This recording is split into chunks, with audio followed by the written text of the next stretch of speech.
तो आज हम ईस्ट इंडिया कंपनी के इतिहास के एक बहुत ही दिलचस्प दौर पर नजर डालने वाले हैं। हमारे पास जो सोर्सेज हैं वो 1615 से 1773 के बीच के समय को कवर करते हैं और ये वो दौर है जब सब कुछ बदल रहा था। बिल्कुल, ये वो दौर है जिसमें भारत के भविष्य की एक तरह से नींव रखी जा रही थी, शायद अनजाने में ही। आज हम यही समझने की कोशिश करेंगे कि एक कंपनी जिसका काम असल में मसाले और कपड़ा खरीदना था, वो अचानक से जंग लड़ने वाली, किले बनाने वाली और भारत पर राज करने वाली ताकत कैसे बन गई। हाँ, यही सबसे बड़ा सवाल है। तो चलिए इस कहानी को परत दर परत खोलते हैं। मुझे लगता है शुरुआत उनके स्ट्रक्चर से करनी चाहिए।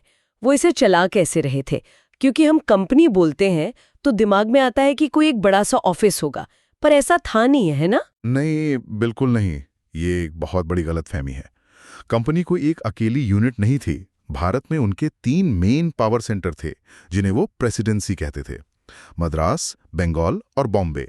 और सबसे दिलचस्प बात यह है कि ये तीनों एक दूसरे से काफी हद तक आजाद होकर काम करते थे। अच्छा, मतलब ऐसा हो सकता था कि बंगाल में कंपनी जंग लड़ रही हो और बॉम्बे वालों को शायद पता भी ना हो या वो उस फैसले से सहमत ना हो। हाँ, बिल्कुल हो सकता था। शुरुआत में कम्युनिकेशन इतना धीमा था कि हर प्रेसिडेंसी अपनी एक छोटी मोटी सरकार चला रही थी। मद्रास में उनका हेडक्वार्टर था फोर्ट सेंट जॉर्ज, बंगाल में फोर्ट विलियम और बॉम्बे में बॉम्बे कासल। ये सिर्फ गोदाम नहीं थे, ये किलेबंद शहर बन गए थे। जैसे हमारे स्रोत में जिक्र है कि फोर्ट सेंट जॉर्ज 1640 में बना, लेकिन 1682 आते आते वो पूरी मद्रास प्रेसिडेंसी का सेंटर बन गया। ये दिखाता है कि वो उनका कंट्रोल धीरे धीरे कैसे बढ़ रहा था। और इन सब को ऊपर से कौन देख रहा था? मतलब लंदन में बैठे लोग। हमारे सोर्सेज में कोर्ट ऑफ डायरेक्टर्स का जिक्र है। एक हैरान करने वाली बात यह है कि इस पूरे 150 साल के दौर में उनकी संख्या 24 पर ही टिकी रही। ये थोड़ा अजीब नहीं लगता? नीचे भारत में इतना कुछ बदल रहा है, लेकिन लंदन में लीडरशिप का ढांचा बिल्कुल वैसा का वैसा है। यही तो इस कहानी का सबसे बड़ा विरोधाभास है। ऊपरी तौर पर यह स्थिरता लगती है, लेकिन असल में इसने एक बहुत बड़ा डिस्कनेक्ट पैदा कर दिया था।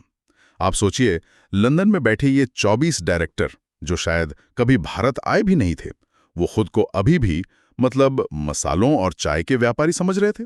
वो सिर्फ मुनाफे के चार्ट देख रहे थे। और यहाँ भारत में उनके कर्मचारी, उनके गवर्नर, वो जंगें लड़ रहे थे, नवाबों को गद्दी से हटा रहे थे और एक साम्राज्य खड़ा कर रहे थे। तो मतलब लंदन में बैठे बॉस को या तो पता ही नहीं था कि उनके कर्मचारी क्या कर रहे हैं, या फिर वो जानना ही नहीं चाहते थे जब तक पैसा आता रहे। कुछ हद तक दोनों बातें थीं। जब तक मुनाफा आ रहा था, उन्होंने ज्यादा सवाल नहीं किए। लेकिन असली में जिस काम के लिए इन डायरेक्टर्स की जवाबदेही थी, वो काम ही बदल चुका था। शुरू में उनकी जिम्मेदारी सिर्फ व्यापार की थी, लेकिन 18वीं सदी आते आते वो अनजाने में ही एक राजनीतिक और सैन्य ताकत के मालिक बन चुके थे। ऊपर से उनका पूर्वी देशों में व्यापार पर एकाधिकार था, मोनोपोली थी। कोई और ब्रिटिश कंपनी यहां आकर उनके साथ मुकाबला नहीं कर सकती थी।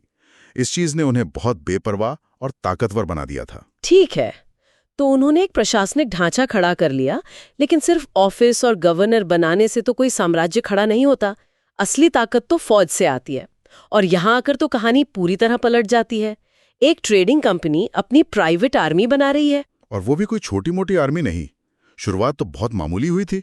उन्होंने अपनी फैक्ट्रियों की हिफाजत के लिए कुछ गार्ड्स रखे थे, ताकि दूसरे यूरोपियन कंपेटिटर्स, हाँ, जैसे फ्रांसीसी या डच, बिल्कुल, या फिर स्थानीय लुटेरों से बचाया जा सके।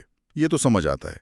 लेकिन जो आंकड़े हमारे पास हैं वो कुछ और ही कहानी कहते हैं। 1750 तक कंपनी के पास लगभग 3000 सैनिक थे। ठीक है, एक बड़ी कंपनी के लिए ये हो सकता है, लेकिन सिर्फ 13 साल बाद 1763 तक ये संख्या बढ़कर 26,000 हो जाती है, और उसके भी 15 साल बाद 1778 तक ये 67,000 तक पहुंच जाती है। ये तो किसी देश की फौज जितनी बड़ी हो गई। ये सिर्फ सुरक्षा तो नहीं हो सकती। बिल्कुल, ये उछाल सीधे तौर पर उन जंगों से जुड़ा है जिनमें कंपनी शामिल हो रही थी। वो अब सिर्फ बचाव नहीं कर रही थी, वो भारतीय राजनीति में दखल दे रही थी। इस दौर में, जैसा कि स्रोत में बताया गया है, उन्होंने कई बड़ी लड़ाइयां लड़ी। दक्षिण भारत में उन्होंने फ्रांसीसियों के साथ कर्नाटक के 3 बड़े युद्ध लड़े, जो लगभग 20 साल तक चले। एक मिनट, यहाँ एक सवाल है। ये 67,000 सैनिक आए कहाँ से? क्या ये सब ब्रिटेन से आए थे? इतने सारे अंग्रेजों को भारत लाना और उन्हें सैलरी देना तो बहुत महंगा पड़ा होगा। एक प्राइवेट कंपनी ये सब कैसे मैनेज कर रही थी? ये बहुत अच्छा सवाल है और इसका जवाब ही कंपनी की कामयाबी का सबसे बड़ा राज है। इन 67,000 सैनिकों में से ज्यादातर ब्रिटिश नहीं थे, वो भारतीय थे।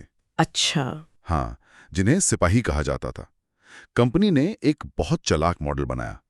वो भारतीय किसानों और जवानों को भर्ती करते, उन्हें यूरोपियन तरीके से ट्रेनिंग देते, उन्हें एक तय सैलरी देते और फिर उन्हीं का इस्तेमाल दूसरे भारतीय राजाओं से लड़ने के लिए करते। पैसा भी भारतीय जमीन से ही वसूला जाता था। तो भारत के पैसे से भारत के लोगों की फौज बनाकर भारत को ही जीता जा रहा था। ये तो वाकई चौंकाने वाला है। और इसी फौज के दम पर उन्होंने प्लासी और बक्सर जैसी लड़ाइयां जीती। सोर्सेज में 1757 के प्लासी के युद्ध का जिक्र है। इसे अक्सर एक टर्निंग पॉइंट कहा जाता है। हाँ, और प्लासी की लड़ाई इस बात का बेहतरीन उदाहरण है कि कंपनी सिर्फ ताकत से नहीं बल्कि दिमाग और धोखे से भी जीत रही थी। प्लासी असल में एक बड़ी लड़ाई से ज्यादा एक बड़ी साजिश थी। कंपनी ने नवाब सिराज-उद-दौला के सेनापति मीर जाफर को अपनी तरफ मिला लिया था। मैदान में जब लड़ाई शुरू हुई तो नवाब की सेना का एक बहुत बड़ा हिस्सा लड़ाई नहीं, ये बंदूक की गोलियों से जीती गई जंग से ज्यादा पैसों और वादों से जीती गई जंग थी। और इसके बाद 1764 में बक्सर का युद्ध हुआ और फिर दक्षिण में हैदर अली के खिलाफ पहला आंग्ल मैसूर युद्ध।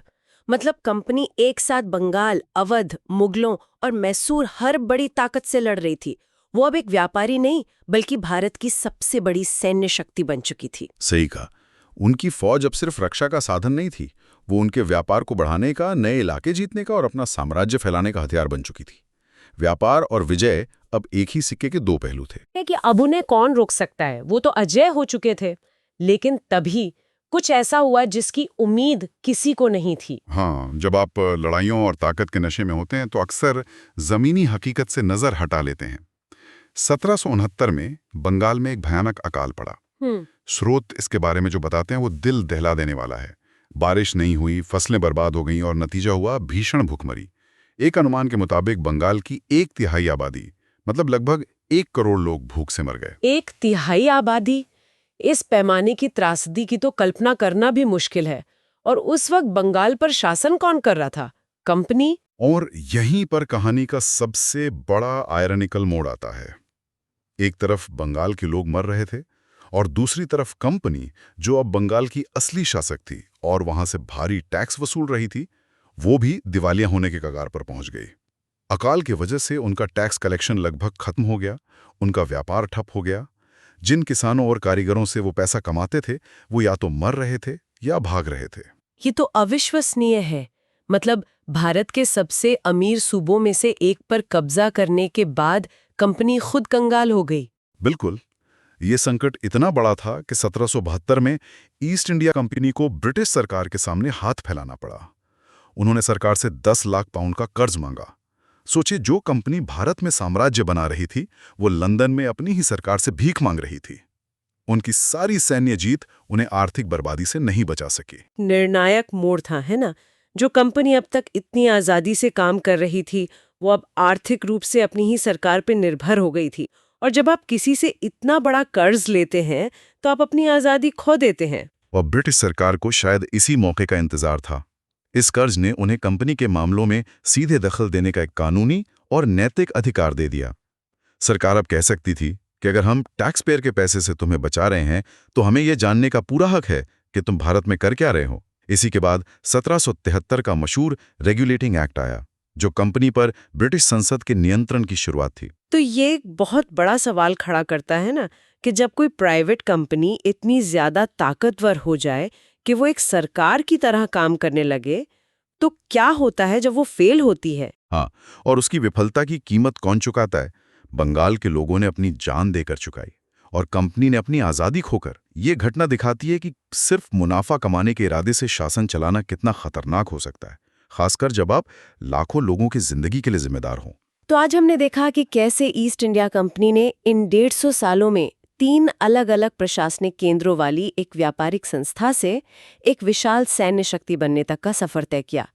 ये कंपनी लगातार युद्धों में उलझी रही, अपनी ताकत बढ़ाती गई, लेकिन आखिर में एक भयानक अकाल और अपनी ही नीतियों की वजह से आर्थिक रूप से इतनी कमजोर हो गई कि उसे अपनी सरकार की मदद पर निर्भर होना पड़ा। हमारे सोर्सेज ये साफ दिखाते हैं कि कैसे एक बिजनेस धीरे धीरे एक सेमी स्टेट मतलब एक अर्ध राज्य बन गया, जिसकी अपनी फौज थी, अपना प्रशासन था और अपनी विदेश नीति भी थी। आखिर में एक सवाल सोचने के लिए छोड़ जाते हैं, वो कौन सा पॉइंट होता है जब मुनाफे की दौड़ शासन करने की जिम्मेदारी में बदल जाती है, और जब बंगाल के अकाल जैसी कोई भयानक त्रासदी होती है तो उसकी आखिरी जवाबदेही किसकी होनी चाहिए? कंपनी के शेयर होल्डर्स की जो लंदन में बैठे हैं, या उस सरकार की जो उस कंपनी को इतनी ताकत हासिल करने देती है?